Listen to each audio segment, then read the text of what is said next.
Hello, and welcome back to the Consummate Athlete Podcast, where we dissect all different types of performance, training, nutrition, and general fitness questions so you can improve your everyday adventures. I'm Molly Herford, and when I'm not talking on here, I am hopefully outside doing one of those everyday adventures and or writing about said everyday adventures. And I'm Peter Glassford. I'm a registered kinesiologist and an endurance coach. Awesome. So, Peter, we have another Q&A episode up today. So, first of all, what's new? What's exciting? Well, this week, and actually while we've been down in California, or while we were in California, I have been using the Yoga Tune-Up Alpha Ball, which is sort of a massage ball, but it's a little bigger. If you think like a bocce ball or maybe like a large softball, I'm trying to think of the diameters of softball. I think it's 6 and 8. That's bugging me that I can't remember the size of softballs. Yeah. No, there's two different ones. But anyhow, this is a massage ball that's bigger than a lacrosse ball. It's, again, think bocce ball or bigger, but still very soft. So it sort of can grab your skin, but it doesn't it's not really abrasive, but still has a little bit of firmness underneath the softness. And so it's a really, really nice massage ball, but it's also still portable, compared to maybe a foam roller. So we didn't end up bringing any sort of massage ball or foam roller. So I had my eye on this one, but Molly limits how many mobility and massage tools I guess I get. You only need so many balls. Yes, fair enough. So anyhow, that's my one thing. Yep. And I actually have to say I really liked it. I wasn't really sure about it because it's sort of an odd size. It's almost a little bit too big for kind of getting into your leg muscles, and I've been trying to roll my legs a bit more. I actually ended up using a wine bottle a couple times, which I would not recommend as your typical solution, but when you're on the road, that's, it's better than nothing. But I found it was really good on my back the other morning. Just had one of those nights where, slept on my back wrong and it was just achy in the morning. So I laid on that, rolled around on it for a bit on my back, and it felt like perfect along my spine. Yeah, and it's actually not bad once you figure it out for the legs. I would say it's actually better. Like most people find a lacrosse ball quite hard. I don't mind them, but these are actually, once you get sort of balanced on it and sort of figure out how you're going to brace yourself on using your elbows and your other leg, it should work okay for your legs. Well, maybe your legs are just bigger than mine. Well, I doubt that very much.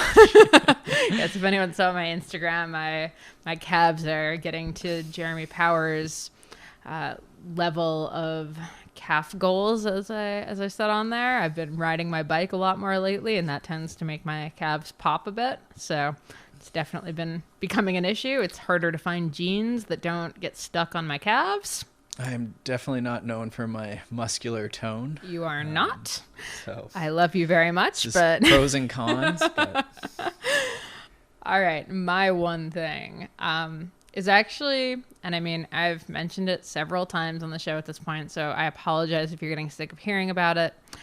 It's patience at this point. My knee has been feeling a lot better. I'm back to running, but I've been out a few times and having no problems on the run, and it's so tempting to just keep running because I really very much miss going, far, going long, being out for, more than 40 minutes in a run session. And it's frustrating, but I keep trying to tell myself, the reason I've set myself back several times now is because I was too impatient with it, went out, pushed it a little bit too hard, in just the wrong circumstance, and, set myself back a full month at this point, probably 8 to 10 weeks I've set myself back because I just kept pushing it, thinking it was recovered when it wasn't. So yeah, patience is my one thing at the moment. It's a good one. It's not materialistic. We don't want our one things to all be sort of things to buy. So I really like that. I think that is the answer to a lot of things, right? We all want to get fast, want those 20-minute time trials or those body weight goals or whatever really quickly, right? And the answer is always, try something for a period of time and it either improves or it doesn't, and that gives you information, right? So. Exactly. All right, so let's dive into our Q&As for today. I'm really excited about this first one because it's something that we haven't ever talked about on the podcast, but it's something that I think is really, really interesting. So Katie asked, how can we be both eco-friendly and optimized for sport? I'm really curious whether or how recommendations, for eco-friendly diets work with athletic diets, and in general, how can athletes minimize their environmental impact? So typically, and she even pointed this out, the go-to answer is bike commute to work or walk commute to work. And that's, obviously that's a great one, but it's definitely the tip of the iceberg. I mean, as racers, a lot of the times you can literally be flying around the world, which is not the most eco-friendly thing. You're buying tons of gear. There are not that many companies making sustainable cycling gear. I actually can't think of any, to be totally honest, that are making any major eco-environmental claims on their, jerseys or bib shorts or anything. So if anyone knows of any companies or brands that are doing good stuff in that, definitely let us know. There are some that make, little seat bags from recycled tubes and stuff like that, and that's awesome, but that does not really come close to offsetting, flying to Europe for a bike trip. Which actually, my first thought on this is around that racing element. And Peter, I think you can speak to this a little bit too. People get these really big bucket list races in their head, right? Like the Leadville 100 is the mountain bike race you have to do if you're going to be a mountain bike guy. Or, the Whiskey 50 in Arizona. And those races are super rad. But, I mean, especially if you're not, an elite racer going for the win, what about looking for a 100-mile mountain bike race that you can actually just, drive to that's, within a couple hours of your house, that you can maybe throw a couple buddies in your car and go together, or do a bike packing trip instead? Yeah, I think there's a lot of bike racing doesn't make sense at the best of times, right? And you can take an environmental look, you can take a financial look. These races happen in some cases, in countries or states or areas that, don't have great situations for the people there. So yeah, it's a tough, I guess, ethical or I don't know, each person sort of has to find their way with it, right? I know there's been several pro cycles. I think Phil Gaiman actually talked about just being sort of over it. And I'm trying to remember, there was a female cyclist who I remember hearing her talk about just how, you get new jerseys and new bottles and all this stuff each season, if not every race, in some of the bigger teams, right? And the buses and yeah, it's a traveling circus, right? But there's so much stuff like that. If you're a musician, or there's all sorts of things. Sure, but from the amateur level, you can definitely dial it back and be super eco-friendly by racing locally, picking races that are close to home, picking races that, actually do talk about sustainability and stuff like that. I mean, it's a minor thing, but a lot of races, I just signed up for the North Face Endurance Challenge in Bear Mountain, New York in May, and you have to sign a waiver saying that you understand that it's a cupless race. So you have to race with your own cup because they're not using paper cups, since, A, it creates less waste, and B, that way they're not getting tossed on the trails or anything. So I thought that was super interesting. It's cool to see some races kind of trending in that direction, and I think we're going to see a lot more of it coming. Yeah, I think so. I mean, I've always, I guess, I wouldn't say I'm an expert by any means, but I think personally where I've sort of come to peace with this is, at least for the time being, is, just trying to, when we go to the grocery shop, we don't, we have our reusable bags, and if we end up with some bags, just they're in the house or someone got them, we try and reuse those bags at the grocery store, and, reusing bottles and cleaning bottles, and what else do we do? Even just bikes. I think the bike itself is a good way to travel, but a lot of us get new bikes constantly.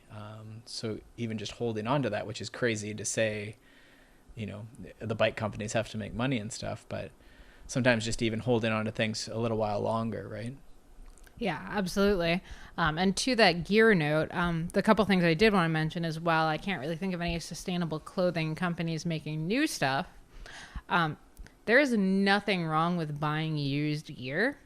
Maybe you don't want a used pair of bib shorts. I'm a little questionable about that. But places like Pro's Closet and Protested, which is where I send a lot of my gear when I'm done with it, a lot of them actually have new and unused stuff available at like a fraction of the price. So you save money, but you're also, just avoiding buying something new that had to be manufactured for you. So a lot of teams have a ton of extra team kit, like Peter said, at the end of a season. So a pro who's shifting teams or, new sponsors come on, new kit design, whatever, they'll send their gear to a place like Protested or Pro's Closet. So you can buy, a kit that's never been worn for 20% of what it cost. And, boom, you get a new kit and you're, being pretty environmentally friendly with that. They also have bikes and, all the other little gear and stuff. So buying secondhand, I think, is, one really good way of reducing your footprint there. And then the other thing is just within the food side of things. I actually wrote a big article on ways you can ethically eat over on Outside. So we'll link to that. And a couple of the ways were, kind of the obvious ones, like growing some of your own food. You can pretty easily, even in a small apartment, be, planting your own cilantro, tomatoes, little things like that. And it's minor, but it does make a difference, especially when we're trying to eat healthily, but also, trying to be ethical about it. Buying produce that's in season and local, again, really just reducing carbon footprint. And what we do is we actually buy a full cow, which is not a vegan friendly option, obviously. But we get that from a local farmer, grass fed, pasture raised, etc. Just really good quality meat. And that way we have it for the whole year. It's cheaper and it's, much more sustainable, ethical, etc. than buying just the cheap stuff off the shelf. Well, especially with that, because it doesn't travel anywhere, right? Like it's all butchered and stuff locally. Yeah, exactly. And then the last thing on food is just really DIYing your own stuff. Obviously, the wrappers from bars and gels and everything add up. So not, using them when you can avoid it really helps. Things like the rice bars, we all know those. And they make these really cool like beeswax cloths that you could actually wrap a rice bar in really easily that are reusable. So you're not even using a saran wrap or parchment paper or anything. So just kind of thinking about those options. So I think that's pretty much what I have for that question. And I'll link to that article on ethical eating as well. All right, next one up. Peter, I think this one's pretty much for you here. I'm targeting a hilly race in July, and I'm relatively new to training. So should I be focusing on climbing? Yeah, the all important question of how do I get faster at climbs? And I think the important bit is that, the better you get at cycling, and for many of us, even experienced cyclists, with a busy schedule, the reality is we just need to ride more, which makes sense on some level. But we all hit some sort of barrier with time that we can't ride more often, right? So I think the short answer would be I would definitely focus on sort of general preparation. What we've talked about before is sort of those bus bench workouts where we're just sort of showing up every day and practicing cycling, just like your kids go to soccer practice or hockey practice. You're going to show up and do your cycling practice every day, and you're working on different elements. That could be cadence. There could be some, light interval training. There could be some longer endurance training. One leg, I love the clipping in and clipping out and sort of interacting with your bike in different ways. But I think a lot of us miss that just general preparation, just becoming a pretty good all-around cyclist, sort of prepared for cycling, which includes hills. And then in the weeks to months ahead of that event, if that's the event or the tour that you're really getting ready for, then you could certainly do some specific preparation. Again, if you're generally fit and have been rolling pretty well and making improvements, which you would, again, if you have sort of a good sort of general preparation plan, then you can really focus in, right? The weather's probably going to be better, assuming you live in some area that doesn't have great weather. where you can maybe get to a similar climb and do some simulation and get a feeling for those efforts and the similar durations. With climbing, for sure, you're going to have to get used to, shifting and cadence and things like that. So again, that's something on the trainer that you could practice shifting, which is now less common with all our smart trainers and Zwifting. But trying to set up a way that you can play with cadence and play with shifting and be really smooth is going to help when you get to those hills. But like I said, as long as you're getting fitter with your general preparation plan, which you should be, then you're going to be ready to climb for sure. But basically just try and keep getting fitter, keep increasing your loading, taking off weeks, taking off days, and you should be ready. All right, a couple follow-ups here. I mean, like being a climber, like being a sprinter, when we're not talking about the pro ranks, and I mean, honestly, like I've never heard of like a mountain biker being referred to as a climber or a great descender or anything like that. I mean, obviously that exists, but you wouldn't hire someone on a mountain bike team as a climber. Like that's a very, very specific to pro road racing kind of characteristic. Right. Do you think it's not possible, but do you think that's a thing that you would even do or consider as an amateur cyclist, like trying to be a climber, or does that exist? Well, it's interesting, right? Like it reminds me now that the other important thing about climbing is certainly the weight, right? And we all stress over this, and generally you're going to see smaller people tend to really like the climbs, and the bigger people like to really smash it on the flats. And that's a reality, but I also know lots of bigger people who are pretty good at climbing, right? They have pretty solid power numbers, and they've worked on the things like the shifting and the pacing, and they've gone and practiced climbs a bit.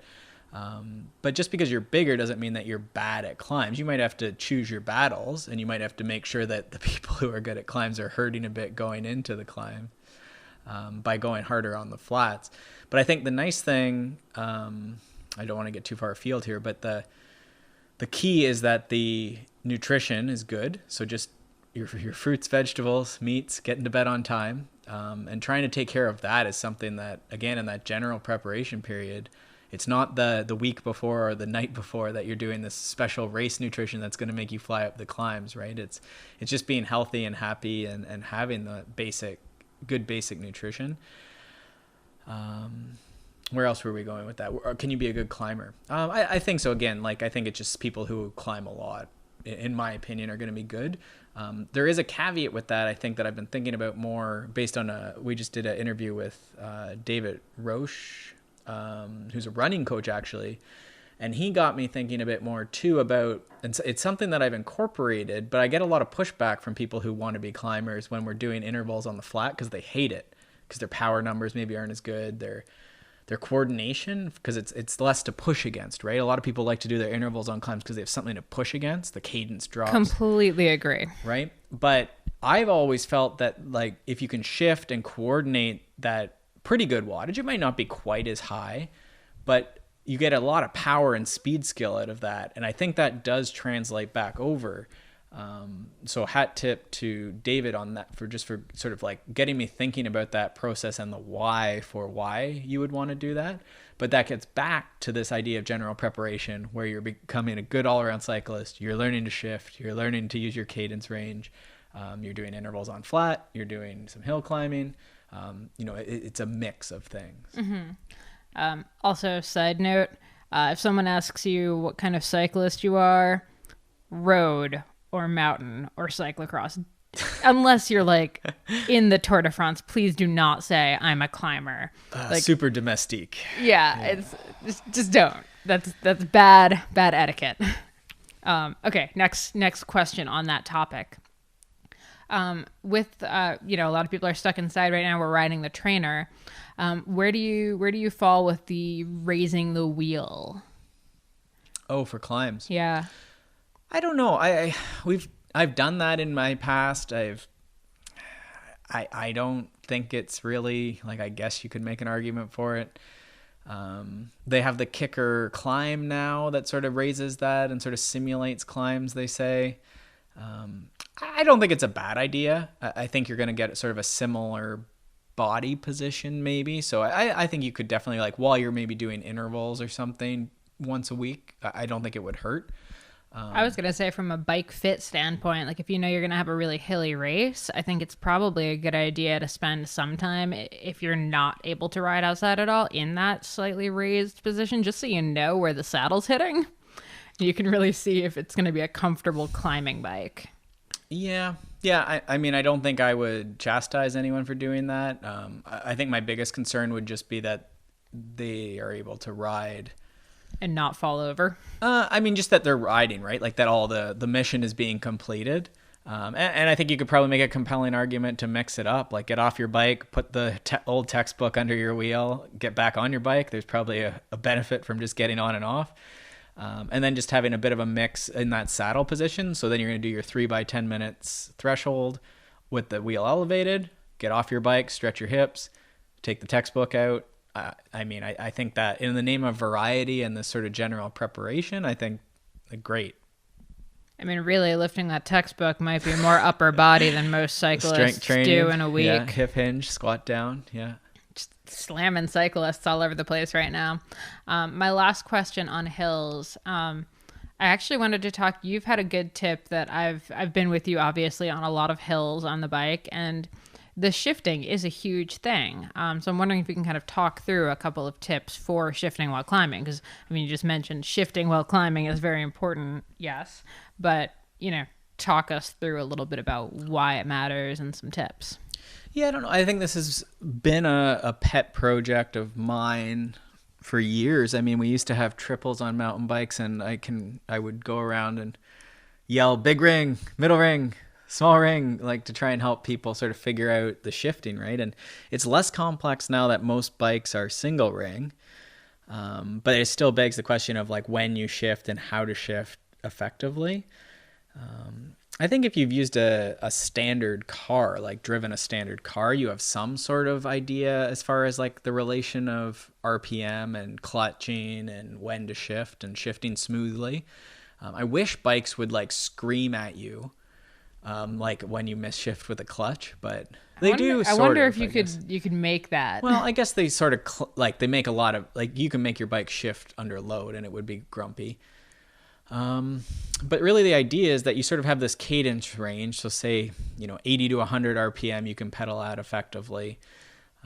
And so when you hit the bottom of that range, you're coming into a climb, then you need to shift easier. Right? So what that's going to mean is you're going to need to back off for a second, clutch, to then shift to an easier gear. And then vice versa, you're going to get to the top of the climb and you're going to spin out the gear. This is where people screw up, and I yell at Molly all the time, but this is one of my things is spinning out the gear. And this is how you like really drop people, is if you can spin out the gear really well, then you drop people, because people will shift to a harder gear way too early. So the key is you're at 80 RPM, you're climbing, we can see it, we're starting to crest. You don't shift harder and go to like 60 RPM. You go from 80 RPM to 100, and you do it really explosively if you really are embracing this spinning at the gear. And that instantly accelerates you way faster than the person who's trying to shift and who has had to back off. Then you're going faster, and it makes logical sense because you've spun out your gear and you're going faster. You can back off for a second, but you're going faster. So then you shift harder, and now you have a new gear at, say, 80, 90 RPM that you can then accelerate again. So what's happened is you've gotten to go faster for longer by spinning out the gear. So it's sort of crazy, but the key is just like try and use the gear you're in, and single speed riders or riding a single speed can really teach you this, just spinning it out for all you're worth and then arrow tucking because that's all you have. But that's sort of a critical element, and just learning to shift on a climb, which is fine to do, but learning to sort of back off and give yourself room to breathe and get into a better gear. But it's ultimately the same as a standard car, just trying to not be in that like bogging down gear where the engine's going to stall, which is you at 40 RPM. Okay, me at 40 RPM is my happy place. Right. And that might be fine, right? Like it's not that 90 is this magical number. For certain cyclists, it might be lower. We talked about Molly's calves, so for more muscular rider, it may be lower. Typically, smaller people like Molly do not have such a low cadence, but it does happen, and it could be discipline specific too.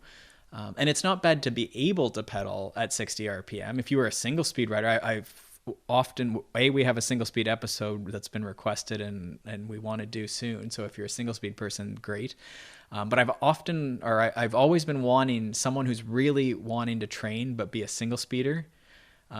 Because I do think that you could do a lot of like overgeared and undergeared practice to be really prepared, right? So you could grind really effectively at 60 RPM, and then you could also spin at like 140 RPM like a track rider. All that to say, you just want to optimize your gear by shifting. Solid. I don't know. It's a really nebulous thing to explain, right? But you just want to keep yourself moving as efficiently as possible. And again, I think if you have driven a standard car, that's like the best thing when someone's done that, because they understand on some level what a smooth shift and matching a gear to the terrain and stuff it is. Mm-hmm. I'd also like to throw out my low RPM issue is definitely caused by my dad, who is a much larger man. And I learned how to ride by riding with him. Not like when I was 7. I'm talking about like when I was 20. This is like a relatively recent thing.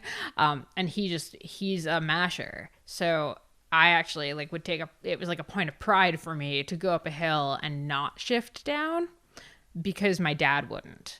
So that's 100% just like a learned behavior that's really freaking hard to get over. But I think I'm getting better. Yeah, I guess the other piece too is standing, right? Being able to stand effectively is really important because that's what gives you that acceleration. So if you come into a climb and then you hit 80 RPM, you can stand, accelerate up to whatever, 85. And then as you're sitting down, you can shift easier. Mm-hmm. And so you get this like almost second or this other gear that you can stand up when it gets too low. And then as you're sitting down, it buys you that dead spot. So, or it lets you keep your gear, stomp, stomp, stomp, and you're over like a short riser, right? So that's standing, which sounds odd because any cyclist is going to tell you. I often ask people and I say, do you stand up? And they say, oh, yes, all the time. But standing like you're on a trainer where your bike doesn't move side to side is not standing. Like you're not going to use that on like a 20% grade on a climb or something. The bike needs to move underneath you and you need to find balance on each side of that pedal stroke. Use your arms, right? So it's very common not to see people be very balanced with that, very efficient with it, which is free speed. I always say it's like a second set of muscles once you figure out how to do that. But yeah, shifting is very, very nebulous. You just gotta, and I think that gets back to the heart of this question, that general preparation period, riding a variety of terrain should take care of that, right? Cyclists usually find their way. When they don't, it's because they've been only doing one thing, or one route, only riding with one type of person on one type of road, right? So definitely gets back to that variety and getting some feedback. If you can do some drills, like I hate cadence drills so much, but so good for you. So just even 30 seconds where you just take the gear you're in and spin it up as high as you can go, or even shift one easier and try and accelerate with that easier gear, which at first you're like, wow, accelerate in an easier gear. That's weird. But yeah, that's what you're doing. So like try and get to 140 RPM. And I always say to kids, like, we want to look cool while we're doing 140 RPM. So smooth, right? You want to look like it's not a big deal, but you're like really holding on to that peak cadence. That's really, so if you throw that, if someone like Molly were to throw that in her warm up 3 times, and this can be outside, it's very, it's not hard to throw this into really any terrain. Then what should happen then is that because you've hit 140 RPM with pretty high effort, your heart rate's up, you're activated. Then when you go back and you're at your easier pace, what I would guess is if Molly usually averages 72 RPM, because that's what she always averages, she might average 81 or so. And then over a course of weeks and months, we might see Molly normalize into 80 to 100 RPM. Yeah. Next question. Yeah. Yes, well, we'll let you know how that goes. I will be dragged to 80 RPM, kicking and screaming. Anyway. Yeah, and I always say, like, I don't care what the number is. Like, most of us don't have cadence things, right? But as long as you look smooth, like if I'm running into you at the bottom of a climb or at the top of a climb or during a climb or there's missed shifts or broken chains, then, or you're not great at climbing. You miss breaks and accelerations in the group. Like those are all, you have like a shifting cadence speed skill issue there for sure. Mm-hmm.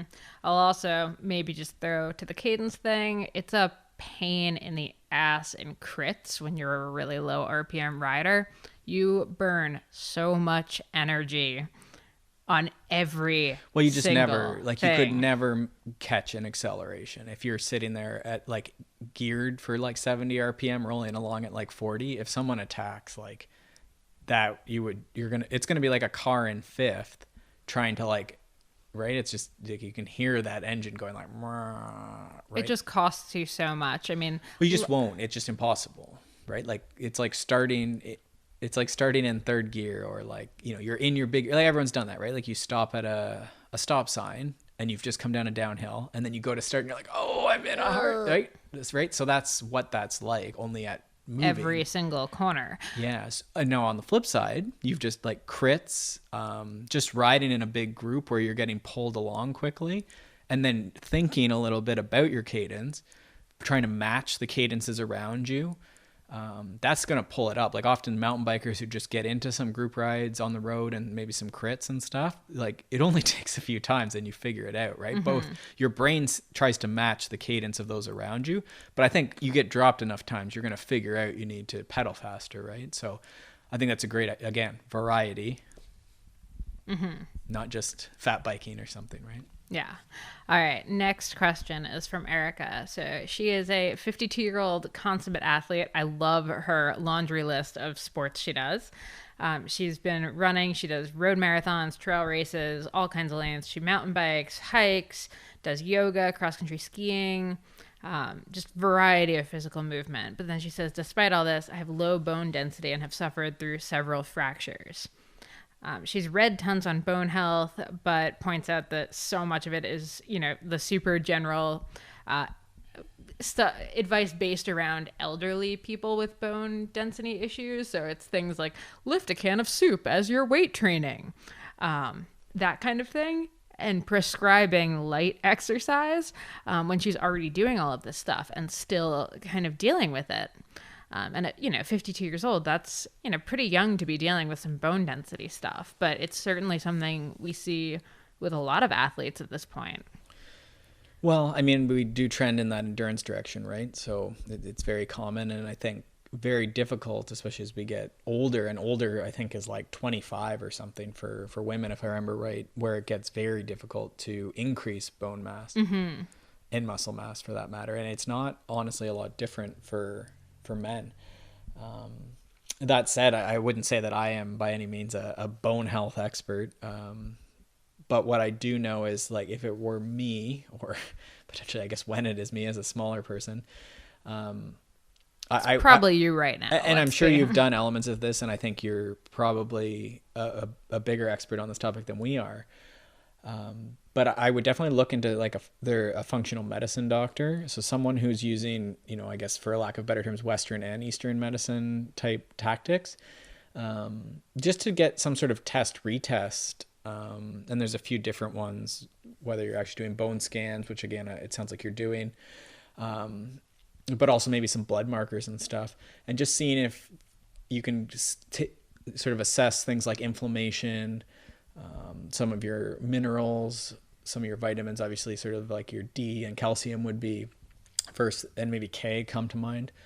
But someone who can get in there and sort of help you, and then you can sort of go after, just like we would with any training challenge, you know, okay, well, you want to do this certain diet. Let's say you're going to do sardines and some greens. I think it's like sardines and 2 cups of dark leafy greens is into that, like, recommended. I think it's like 800 micrograms. Don't quote me on that. It's something like that. Whatever it's measured in, 800 is the number for calcium. And then we know these foods are just generally healthy, right? So you're going to do that, and then you're going to do a strength training program that's going to load your bones over a series of months, and just see, you know, okay, is this helping things? Is this maintaining things? Is this, you know, how is this changing? That would be sort of how I would go after that, and how I've seen it sort of assessed. There are, again, the reason I say also Western medicine is I'm the worst of anyone who no drugs, never. But there are definitely some drugs have been fairly helpful. And again, you'd have to look at the pros and cons with them. But as far as helping add bone mass back, bone density back, so I would definitely want to look at that too, and just see what your options are. Again, whether you go with it or not, it's just good to sort of do that, and then to have someone working with you. So hopefully you can do that. If you are having trouble finding people, definitely reach out. And there's a couple networks and stuff that I'm familiar with that might help. But it might be something that you haven't necessarily looked as far as functional medicine doctor. Yeah, and to add on to that, so I completely agree with you on the functional medicine doctor. I mean, we've talked about this at length before, but the blood work and blood markers and stuff, I'm always shocked by, how much information is in that we maybe just wouldn't have known about, like vitamin D levels, stuff like that. You can be getting outside and eating a super solid diet and still be low on some of this stuff. I think I had just heard something about runners in general, like tend to be low on vitamin D, even with a fair amount of sun exposure. And bearing in mind, we all wear a ton of sunscreen and hats and all that jazz now, stuff like that can really make a huge difference. So that's a big part of it. And then, again, like looking at your list, you're definitely much more on the endurance sport side of things, which obviously is awesome. And I'll link to a bunch of studies in the show notes here. Most studies say that exercise in general, including endurance sport, is better than nothing as far as preventing bone loss. Elite female, there was one study done on elite female athletes versus non-athletic premenopausal women, and the premenopausal women who weren't athletic had lower bone density than the elite athletes, which actually kind of surprised me, to be totally honest. But I think that the population they looked at was more of like a 5K distance runner versus a marathoner. So all of your sports tend to be pretty endurance oriented. So I would definitely add in some non-soup can weightlifting, like some actual strength training. Well, it depends. Sometimes you might need to start there, right? If there has been fracture or something. But yeah. But you want progressive, right? And yeah. And I mean, on the note of the several fractures, to me, that kind of came back to my first my one thing this week of patience. I mean, I think we have a couple of people we know who have been injured a lot in the past couple of years. And it seems that every time they get back, they're almost immediately after they're back re-injured. So I think, just especially as we all get older, a little more patience, a little bit more time off when we are injured would probably go a long way. Yeah, it's definitely tough. And thinking about some of the recent sort of friends and stuff who have gotten hurt, it's definitely, charging pretty hard and, maybe not adapting to events, Molly, before you jump into them, right? But certainly that sleep piece is definitely big, and it's very hard to do. But making sure, I use Garmin Connect, and I got my watch on there, but you could certainly just monitor those sleep hours, right? And that rolling average should be in that sort of 8 plus or minus 1 range, right? And that sleep is a big piece. There's great evidence for that. I know I feel way better when I get all that sleep and things are rolling pretty well. But then that inflammation is sort of the other one too, the big one.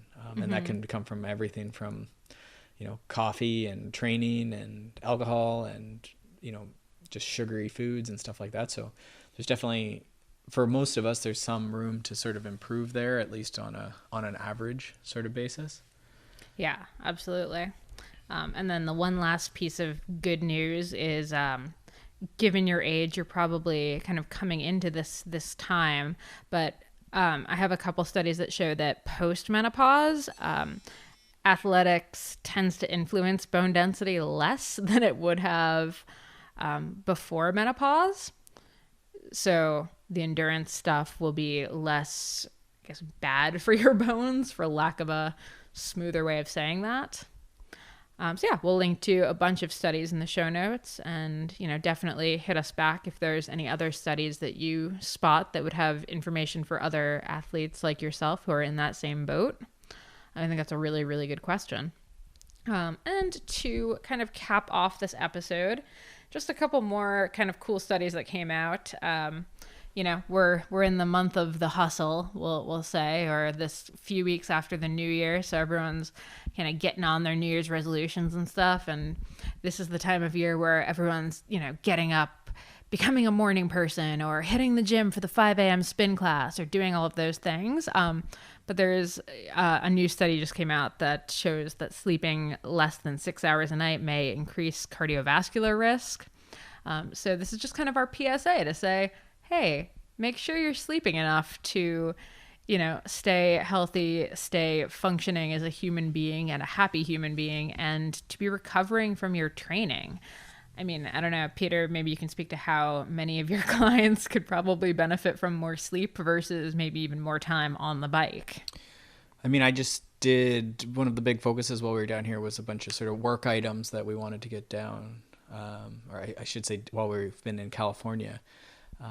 And the one thing was sort of the handbook for new coaching clients and existing coaching clients. And I think I underlined the word sleep, and it's the only underlined, because I don't underline in my writing very often.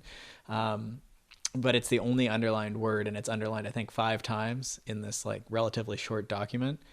And it's just so important, and it's very, very hard to do, right? It's a lot of times it's type A people who are pursuing these endurance events, and, we want to work hard and show up more and show up more. And I think you have to see it in action, right? And that's sort of the way to test this is, don't believe just some random study. Just try for a month, figure out a way, okay, can I train just half an hour in the morning instead of 90 minutes, or, just reduce the number of sessions or something, right? Like sometimes the only way to get the training in is early, then it's, maybe an earlier bedtime or a nap here or there. We have an episode with Amy Bender that goes into a bunch of sleep strategies, and also the peak performance with Brad Stolberg and Steve Magnus. Right. Which is another really great episode with some good topics, but one of their big takeaways is definitely sleep as well. And I know for me, it took me probably way too long in my career to figure it out, but if I don't sleep, if I'm feeling tired, I just spin easy, and then, whatever, move on with the plan or do the workout the next day, depending on the situation. And it always ends up better in the end, right? Like it might mean that the week takes me 8 days, or it might mean that I miss a workout. But it's much better than, 2 or 3 weeks of just crummy workouts that may have well been missed, right? You actually hit the intensity, or actually hit, a decent workout. Exactly. So those of you listening to this in the evening, get on the getting to bed train, and let us know. Hit us up on Twitter, Instagram, on theconsummateathlete.com, and let us know if you'd be up for another sleep episode. I know the Amy Bender one was 2 years ago now, and I will admit the sound quality was appallingly bad on that one. Just really bad connection through no fault of anyone. But it was such good information that we put it out anyway. But we'd totally be up for doing another episode kind of along those lines. So let us know if you're interested in that. And as always, we'd love to hear more questions from you. You might have noticed we're getting more frequent with the Q&A episodes. They've been really well received. We love doing them. So, keep your questions coming. You can find me on Twitter and Instagram at Molly J. Herford. Peter is at Peter Glassford on both of those, or the contact form over on consummateathlete.com is also a great place to find us. And one last mention, Shred Girls, Lindsay's Joyride pre-orders are still open. The book comes out May 7th. I would love it if you guys pre-ordered. If you pre-order, email me, message me, get in touch with me, and I will send you stickers and a postcard. They're really cute frame stickers. I'm super excited about this. I hope you guys are too. Thanks so much for tuning into the Consummate Athlete podcast.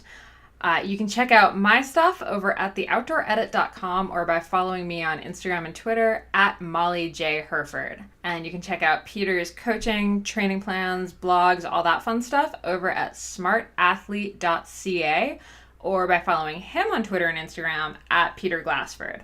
And if you want to support this show and other awesome podcasts, please check out wideanglepodium.com for show info, other podcasts, bonus content, and to become a donating member so you can get all of that rad behind the scenes content.